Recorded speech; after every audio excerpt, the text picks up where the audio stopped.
How y'all doing, fam? This is Chris Rob Media TV. I'm gonna be coming to you with this news.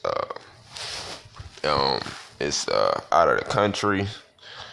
This is why nobody can trust the United States. This is why nobody like us out of the country. They always getting involved in other people's business and say, okay, yeah, we're gonna help you and stuff like this.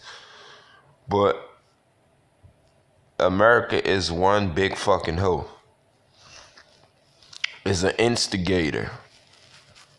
Always trying to bully somebody's country and say, oh, we're gonna take over and shit like this. But y'all watch this video. Check this out. We do start this hour with breaking news from Turkey. It's where the country's prime minister says Ankara will create a 30-kilometer buffer zone in Syria once its military operation against the Kurds is complete. That's after he confirmed Turkish tanks have crossed into Syrian territory.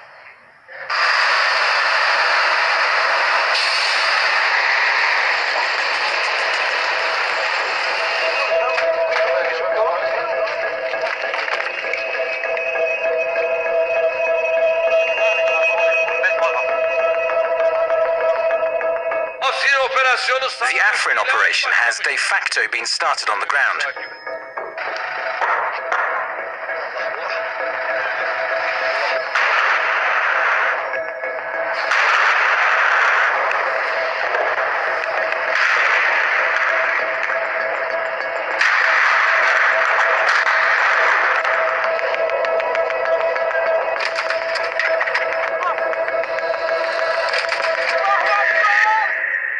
The conflict began after the US announced plans to create a new armed force with the Kurds close to the Turkish border. Washington later said the announcement was made by mistake, but it was not enough to stop the Turkish offensive, as on Saturday, Ankara launched airstrikes and began cross-border shelling. However, Kurds claim they have repelled the offensive so far. At least 10 people have been killed in the offensive, mostly civilians, according to the Kurds. Ankara insists the only casualties have been Kurdish fighters, and its army is taking all precautions to minimize civilian casualties. RT's Igor Zhdanov has been assessing the situation and looking at what brought Turkey back into Syria. This is what the situation on the ground in Syria looks like right now. Afrin, the region where the Turks are carrying out their military operation. The area highlighted in green is where the Turkey-backed rebels are, to a certain extent at least. They are helping Ankara from the ground. Red are the Syrian army, the Syrian army guys. They don't have any problem with the Kurds, but they do have a problem with these guys, because this is the area, the green area is also the region which harbors Hayat Tahrir al-Sham, or Nusra, a terrorist organization. And finally here you have Manbij. It is a city also controlled by the Kurds, and it could be Turkey's game plan. Erdogan has already said that after he's done with Afrin, Manbij is next. This operation hardly came out of the blue, you know. The Kurds have been historically a major thorn in Turkey's side. But what catalyzed things now was the Pentagon saying they are going to create a so-called Syrian border force. The coalition is working jointly with the Syrian Democratic Forces to establish and train the new Syrian Border Security Force. Currently, there are approximately 230 individuals training in the BSF's inaugural class, with the goal of a final force size of approximately 30,000. One very precise description of America's intentions there. By that point, Turkey had had enough. Ankara beefed up its forces on the Syrian border, deployed tanks, and President Erdogan vowed to destroy, quote, this terrorist force before Washington even has a chance to create it. U.S. Secretary of State Rex Tillerson tried to do some damage control, saying that the situation has been misportrayed, misdescribed, and that some people misspoke. Well, that wasn't nearly enough to contain Turkey's fury.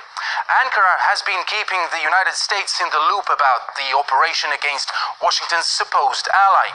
America, which arguably pitted Turkey against the Kurds, has now called on them to focus on the fight with ISIL, pretty much the same as saying it's every man for himself in this conflict. Turkey has also notified Syria about the action, which Damascus is not happy about at all. Russia, in its turn, has been cautious and called for all parties to pull the punches.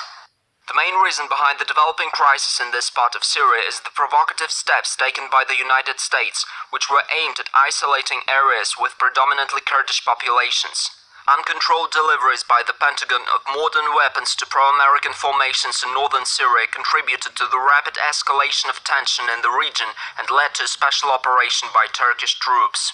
Loose lips sink ships, they say. Well, this time we're looking at a potential all-out war. Igor Zhdanov, RT. Turkey's military action against the Kurds in Syria triggered protests across parts of Europe. People took to the streets in a number of capitals to denounce the shelling and demanded de-escalation. We discussed Turkey's move and what provoked it with various analysts. Previously, the United States had told Turkey that they would not arm the YPG, the Kurds, and that they would leave Syria once ISIS was destroyed. Now, ISIS has largely been destroyed, at least a territorial state.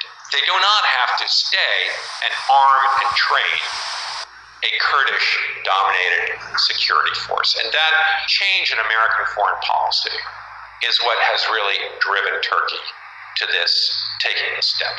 There was a similar operation about half a year ago of Turkey, and Turkey always indicated that it will not allow the Kurdish forces to pose a threat to Turkey.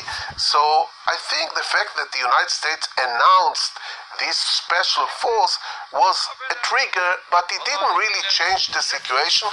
That Turkey is determined that the Kurdish forces all along the northern Syria border will not be a threat.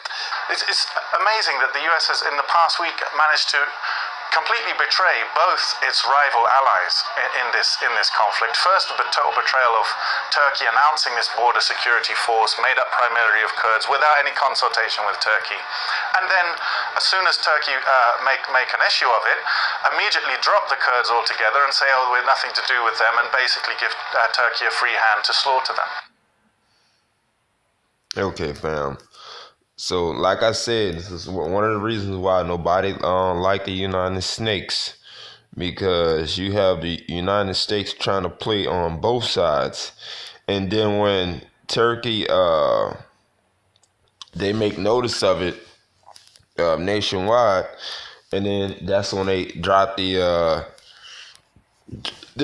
Kurds, who they was training, and then they say, okay, I'm out, I'm leaving. Now you have a major chaos that's already going down there, because it wasn't that much of chaos. But when the United Snakes came and was training the Kurds, then the Turkey said, oh, hell no, we going y'all done made me mad and shit. And then that's when they say they're going to take out that terrorist group of the Kurds. And now the United Snakes say, "Oh, we're gonna drop and leave now." After Turkey has made an announcement to it, so now a lot of people's about to die down there. Like I said, that's why nobody can't trust the United Snakes. They always got something sneaky up their damn sleeve. Always, damn bastards. All right, fam. Y'all have a good morning.